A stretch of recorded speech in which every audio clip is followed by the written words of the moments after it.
Selamat pagi teman-teman semuanya. Perkenalkan, nama saya Cipriano Sangku. Pada kesempatan kali ini saya akan mempresentasikan tugas kelompok MUAP yang berjudul Permasalahan Harta Gonogini di Minangkabau menurut pandangan Kristen dan hukum Alkitab. Sebelum saya memasuki materi, saya memperkenalkan nama-nama anggota kelompok saya, yaitu Putri Kristina Simarmata, Kezia Tiara Rolina Sianturi, Cipriano Saluku, dan Michael Christian Minata Indraha. Langsung saja bab 1, pendahuluan. Latar belakang Indonesia merupakan negara yang kaya akan keberagaman budaya, adat istiadat, dan sistem hukum yang hidup dalam masyarakat. Salah satu sistem adat yang masih kuat dan terus dipertaruhkan hingga saat ini adalah sistem kekerabatan matrilineal dalam masyarakat Minangkabau. Sistem ini menempatkan perempuan sebagai garis utama dalam penarikan keturunan serta sebagai pewaris utama harta pusaka keluarga. Menurut Wendaraningrat 2009, masyarakat Minangkabau merupakan contoh nyata dari masyarakat matrilineal terbesar di dunia yang masih mempertahankan struktur sosialnya secara konsisten. Rumusan masalah yang pertama, bagaimana sistem kekerabatan dan pembagian harta dalam masyarakat Minangkabau. Yang kedua, bagaimana konsep harta gonogini menurut hukum adat Minangkabau. Bagaimana pandangan Kristen dan hukum Alkitab terhadap harta dalam perkawinan. Yang ketiga, apa saja konflik yang timbul akibat perbedaan antara adat Minangkabau dan ajaran Alkitab. Keempat, bagaimana upaya yang dapat dilakukan untuk menyelaraskan kedua pandangan tersebut. Selanjutnya bab 2, kajian teori.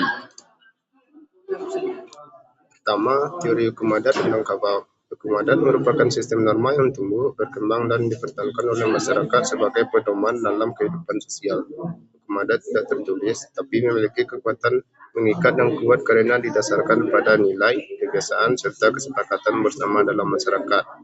Dalam konteks Minangkabau, hukum adat menjadi landasan utama dalam mengatur hubungan sosial, termasuk dalam hal perkawinan, pewarisan, dan kepemilikan harta. Kedua, teori harta gonogini dalam perkawinan. Harta gonogini merupakan harta bersama yang diperoleh selama berlangsungnya perkawinan. Dalam konteks hukum nasional Indonesia, harta ini diakui sebagai milik bersama antara suami dan istri, yang pembagiannya harus dilakukan secara adil apabila terjadi perceraian atau kematian.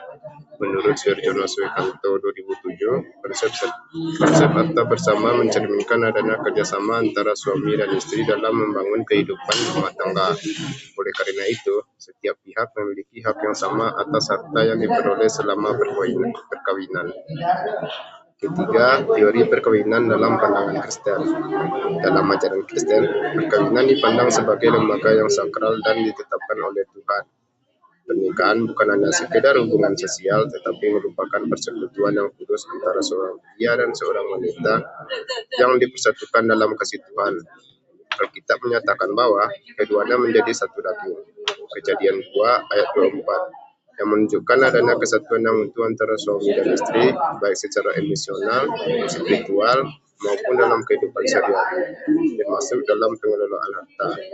Menurut John Stott 2006, pernikahan Kristen didasarkan pada prinsip kasih yang bersifat pengorbanan, di mana suami dan istri saling melayani dan melengkapi satu sama lain. Dalam hal ini, kepemilikan harta tidak bersifat individual, tapi merupakan bagian dari tanggung jawab bersama dalam keluarga. Selain itu, Putri Donald 1990 menegaskan bahwa hubungan dalam keluarga Kristen harus mencerminkan kasih Kristus dan mengutamakan kepentingan bersama dan kesejahteraan keluarga di antara kepentingan pribadi. Keempat, teori keadilan dan etika dalam pembagian harta. Keadilan merupakan salah satu prinsip utama dalam kehidupan sosial yang harus diterapkan dalam berbagai aspek, termasuk dalam pembagian harta dalam keluarga. Keadilan tidak hanya berarti pembagian yang sama rata, tetapi juga mempertimbangkan kontribusi, kebutuhan, dan kondisi masing-masing pihak.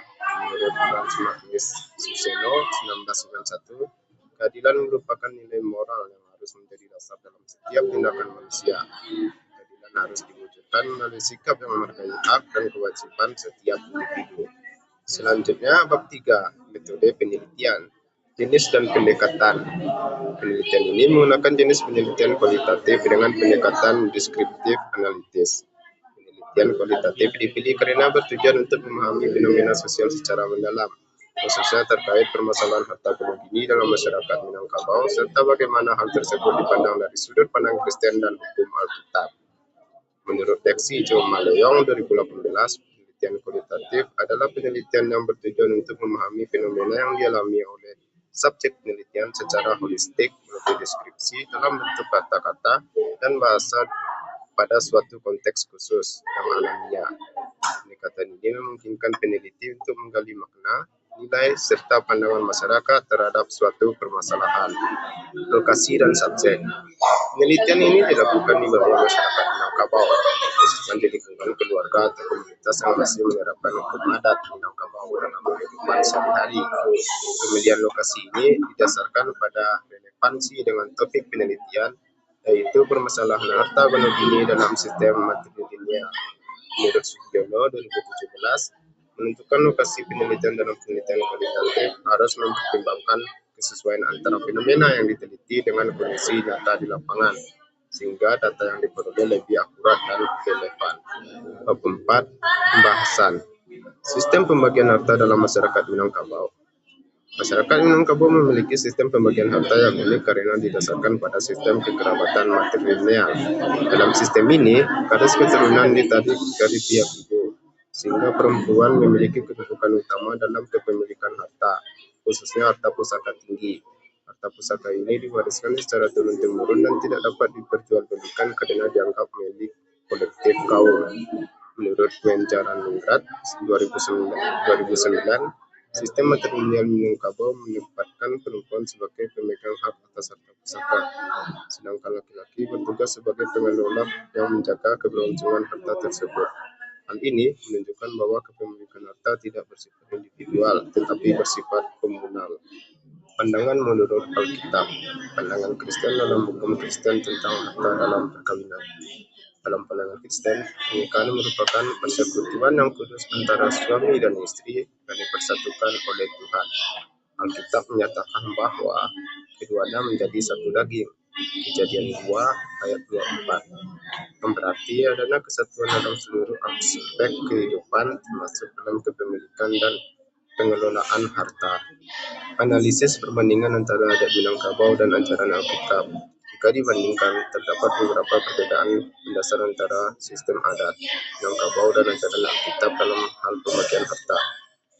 Pertama, sistem kepemilikan harta. Adat Minangkabau menekankan kepemilikan komunal berdasarkan garis ibu, sedangkan Alkitab menekankan kesatuan suami dan istri dalam kepemilikan harta. Kedua, kedudukan suami dan istri. Dalam adat Minangkabau, suami memiliki kedudukan yang relatif lemah, sedangkan dalam Alkitab, suami dan istri memiliki peran yang saling melengkapi dalam keluarga. Ketiga, prinsip pembagian harta.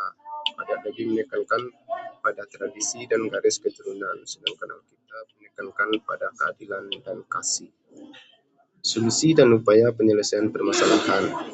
Untuk mengatasi permasalahan harta gunung gini dalam masyarakat Minangkabau, diperlukan beberapa upaya sebagai berikut.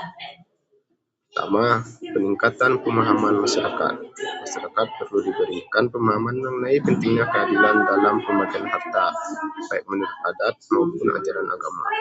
Kedua, pemisahan yang jelas antara jenis harta. Perlu adanya pencatatan yang jelas mengenai asal-usul harta untuk menghindari pencampuran antara harta pusaka dan harta berlebih.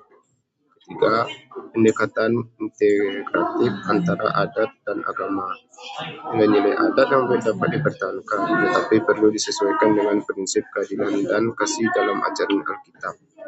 Keempat, musyawarah dalam penyelesaian konflik. Penyelesaian masalah sebaiknya dilakukan melalui musyawarah untuk mencapai kesepakatan yang adil bagi semua pihak. Selanjutnya, bab 5. Kesimpulannya, berdasarkan pembahasan yang telah diuraikan pada bab-bab sebelumnya, dapat disimpulkan bahwa permasalahan harta karun kini dalam masyarakat Minangkabau merupakan persoalan yang kompleks karena dipengaruhi oleh sistem adat, hukum nasional, dan ajaran agama. Sistem kekerabatan matrilineal dalam masyarakat Minangkabau menempatkan perempuan sebagai pendidik utama harta pusaka, sedangkan laki-laki berperan sebagai pengelola.